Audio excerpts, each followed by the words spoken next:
السلام علیکم ناظرین، میں ہوں خضر حیات جویا اور اپنے استاد محترم پروفیسر محمد ارشد راہی کی لکھی غیر مطبوعہ کتاب دنیا کے 20 مشاہیر میں سے آج ہم پیش کرنے جا رہے ہیں قائد اعظم محمد علی جناح کی حقیقی بائیوگرافی۔ ناظرین، محمد علی جناح کو پاکستان میں قائد اعظم کہا جاتا ہے۔ وہ بانی پاکستان ہیں۔ دنیا میں بہت سے قائد ہیں لیکن اعظم بننا بہت مشکل ہے۔ اعظم بننے کے لیے بہت سی مشکلات کا سامنا کرنا پڑتا ہے۔ اعظم بننے کے لیے آپ کو کئی بار موت کا سامنا کرنا پڑے گا۔ اعظم بننے کے لیے آپ کو کئی بار تختہ دار پر کھڑا ہونا پڑتا ہے۔ دشمن کی آنکھ میں آنکھ ڈال کر بات کرنی پڑتی ہے۔ مذکورہ بالا خصوصیات کی وجہ سے محمد علی جناح کو قائد اعظم کہا جاتا ہے۔ آپ 25 دسمبر 1876 میں ممتاز بزنس مین پونجا جناح کے گھر کراچی میں پیدا ہوئے۔ ان کی تعلیم مدرسۃ الاسلام اور کرسچن مشن اسکول کراچی سے ہوئی۔ بعد ازاں قائد اعظم نے لنکن انگلینڈ میں 1893 میں داخلہ لیا۔ 3 سال کے اندر بیرسٹری کا امتحان پاس کیا۔ بیرسٹری امتحان پاس کرنے کے بعد وہ ممبئی آئے اور 1900 میں شعبہ قانون میں پریکٹس کرنا شروع کر دی۔ انہوں نے 6 ماہ تک مجسٹریٹ کی حیثیت سے خدمات بھی انجام دیں۔ ناظرین، اپنے سیاسی کیریئر کا آغاز 1905 میں انڈین نیشنل کانگریس میں شامل ہو کر کیا۔ انہوں نے آل انڈیا نیشنل کانگریس کے صدر دادا بھائی نوروجی کے سیکرٹری کے طور پر خدمات بھی انجام دی، جو ان کے لیے بہت اعزاز کی بات ہے۔ قائد اعظم محمد علی جناح نے 1906 میں کلکتہ میں کانگریس کے اجلاس میں پہلی سیاسی تقریر کی۔ تقریر کا موضوع خود مختار حکومت کا مشعلہ تھا۔ جنوری 1909 میں وہ امپیریل قانون ساز کونسل کے رکن منتخب ہوئے۔ قائد اعظم نے مسلم ہندو اتحاد کے لیے بھی بھرپور کوششیں کیں۔ انہوں نے 1913 میں مسلم لیگ میں شمولیت اختیار کی۔ لکھنؤ کا معاہدہ 1916 میں ان کی کاوشوں کا ہی نتیجہ تھا۔ آل انڈیا نیشنل کانگریس اور مسلم لیگ کے مابین یہ پہلا معاہدہ تھا۔ وہ 1917 میں ہندوؤں اور مسلمانوں کے عظیم قائدین میں شامل ہو گئے۔ وہ نہ صرف کانگریس اور امپیریل قانون ساز کونسل میں مقبول ہوئے بلکہ وہ مسلم لیگ اور ہوم رول لیگ ممبئی کے صدر بھی تھے۔ جب گاندھی اکتوبر میں ہوم رول لیگ کے صدر بنے تو وہ اپنے آئین میں تبدیلی لانا چاہتے تھے۔ قائد اعظم نے یہ کہتے ہوئے استعفیٰ دیا کہ گاندھی جی کا یہ انتہا پسندانہ اقدام تھا۔ انہوں نے نومبر 1919 میں رول ایکٹ کے خلاف امپیریل کونسل سے بھی استعفیٰ دے دیا تھا۔ وہ دوبارہ مرکزی اسمبلی میں منتخب ہوئے۔ انہوں نے 23 دسمبر 1828 کو کلکتہ میں منعقدہ آل پارٹیز نیشنل کنونشن میں مسلمانوں کے خیالات پیش کیے اور 28 مارچ 1939 کو اپنے مشہور 14 نکات بھی پیش کیے۔ انہوں نے 12 نومبر 1930 کو ہندوستانی مسلمانوں کی پوزیشن وضاحت کے لیے ایک گول میز کانفرنس میں بھی شرکت کی۔ 4 مارچ 1934 میں وہ آل انڈیا مسلم لیگ کے صدر منتخب ہوئے۔ 23 مارچ 1940 کو لاہور میں ان کی زیر صدارت قرارداد لاہور منظور کی گئی، جسے بعد میں قرارداد پاکستان کا نام دیا گیا۔ ناظرین، 3 جون 1947 کو انہوں نے بر صغیر کو تقسیم کرنے کے منصوبے پر آل انڈیا ریڈیو پر تقریر کی۔ ان کی جدوجہد سے ہی پاکستان 14 اگست 1947 کو معرض وجود میں آیا اور وہ پاکستان کے پہلے گورنر جنرل بھی مقرر ہوئے۔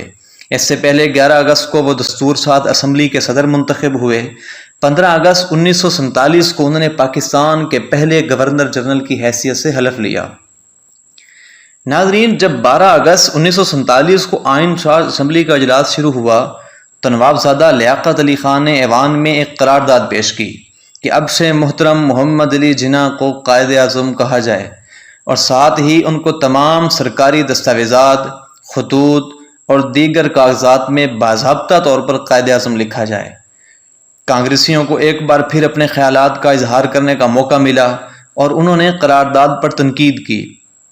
نوابزادہ لیاقت علی نے ایوان سے قرارداد منظور کرنے کی اپیل کی۔ کانگریس کی مخالفت کے باوجود قرارداد متفقہ طور پر منظور ہو گئی۔ ناظرین، قائد اعظم محمد علی جناح گورنر جنرل کا عہدہ سنبھالنے کے بعد ماڑی پور کراچی ایئرپورٹ پر اترے۔ انہوں نے قومی شیروانی پہن رکھی تھی۔ وہ پہلے اترے اور فاطمہ جناح اس کے پیچھے اتریں۔ نوابزادہ لیاقت علی خان نے آگے بڑھ کر ان کا استقبال کیا۔ دیگر معززین میں سر غلام حسین ہدایت اللہ نامزد گورنر سندھ، راجہ غضنفر علی خان، سردار عبدالرب نشتر، مسٹر جوگندر ناتھ منڈل، میجر جنرل اکبر خان نمائندہ سندھ اور کرنل بیری ملٹری سیکرٹری شامل ہیں۔ میئر کراچی جناب محمد احسن نے سب سے پہلے شہریوں کی کمیٹی کے نمائندوں کے ساتھ قائد اعظم کا استقبال کیا۔ اقلیتی نمائندوں نے بھی قائد اعظم کی آمد پر خوشی کا اظہار کیا۔ جب قائد اعظم ایئرپورٹ سے باہر نکلے تو کاروں کا 3 میل طویل جلوس ان کے پیچھے ہو گیا۔ گورنمنٹ ہاؤس پہنچنے پر قائد اعظم محمد علی جناح نے ایک بلوچ ریجمنٹ کمیٹی کا معائنہ کیا۔ کراچی روانگی سے قبل قائد اعظم محمد علی جناح نے دہلی ایئرپورٹ پر الوداعی پارٹی سے خطاب کیا، جس میں انہوں نے کہا کہ اپنے دوستوں اور ان لوگوں کا شکریہ ادا کرتا ہوں جنہوں نے مجھے بار بار مبارکباد کے پیغامات بھیجے ہیں۔ میری خواہش ہے کہ میں ان میں سے ہر ایک کو جواب دوں، کیونکہ مجھے ہزاروں پیغامات موصول ہوئے ہیں، لہٰذا ان کے لیے انفرادی طور پر جواب دینا مشکل تھا۔ انہیں امید ہے کہ وہ کام کرنے کی وجہ سے اس سلسلے میں معاف کر دیں گے۔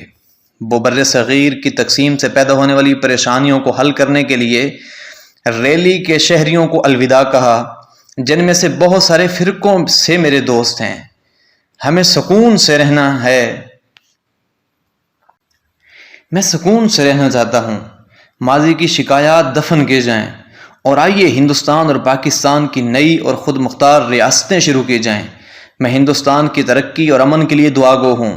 دہلی کے ہوائی اڈے سے قائد اعظم محمد علی جناح نے وائسرائے کے ملٹری سیکرٹری اور ایرانی قونصل جنرل اور کچھ ذاتی دوستوں کی حیثیت سے الوداع کہا۔ کراچی میں قائد اعظم کا ہر شخص نے بڑے پرجوش انداز میں استقبال کیا۔ قائد اعظم محمد علی جناح مسلمانوں میں سب سے مقبول شخصیت تھے اور ہر ایک ان کے قریب ہونا چاہتا تھا۔ سر غلام حسین ہدایت اللہ نے اب بھی حلف نہیں اٹھایا تھا جب انہوں نے قائد اعظم کی خدمات کو تسلیم کرتے ہوئے 9 اگست 1947 کو کراچی کلب میں ان کے لیے دعوت نامے کا اہتمام کیا۔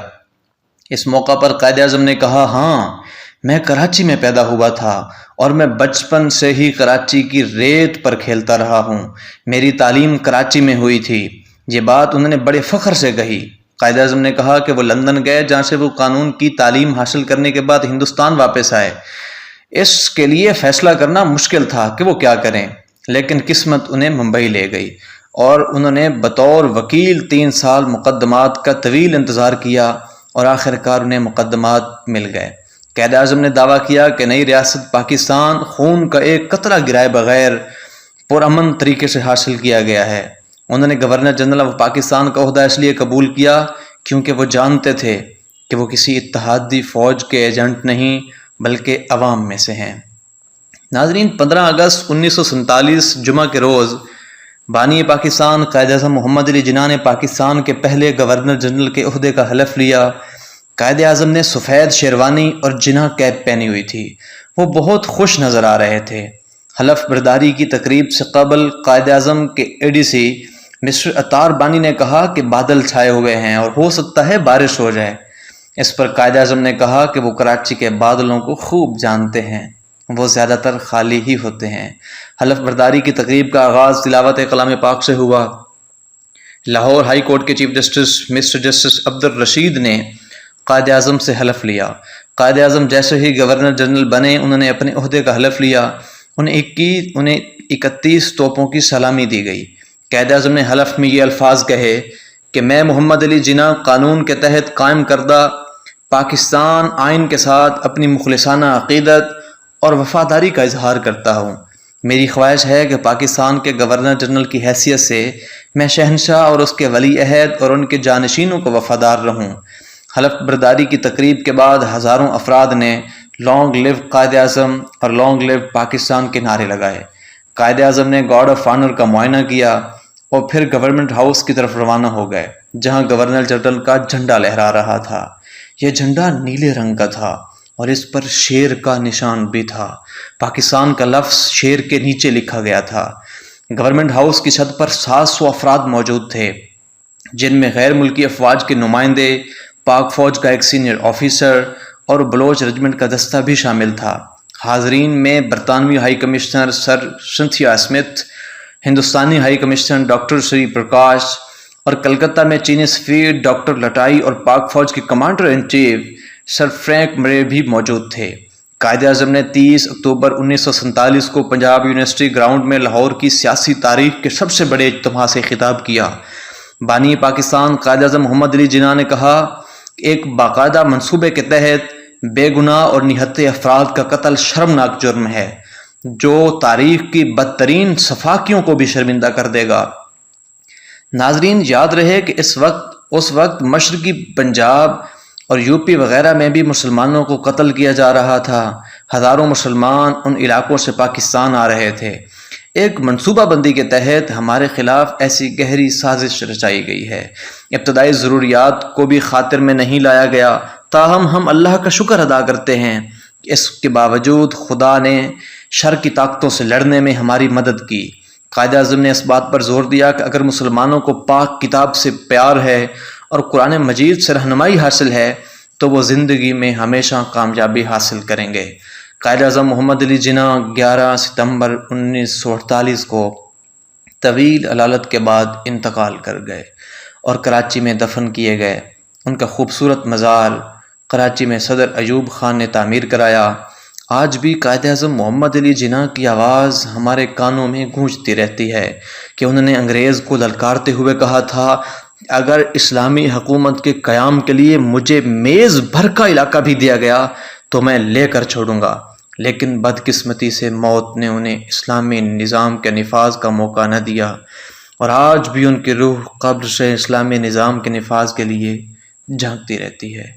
ناظرین، اگر آپ کو ہماری یہ کاوش پسند آئی ہے تو ہمارے چینل کو ضرور سبسکرائب کیجئے اور اپنے دوستوں کے ساتھ ایسی انفارمیٹیو ویڈیوز ضرور شیئر کیجئے۔ شکریہ۔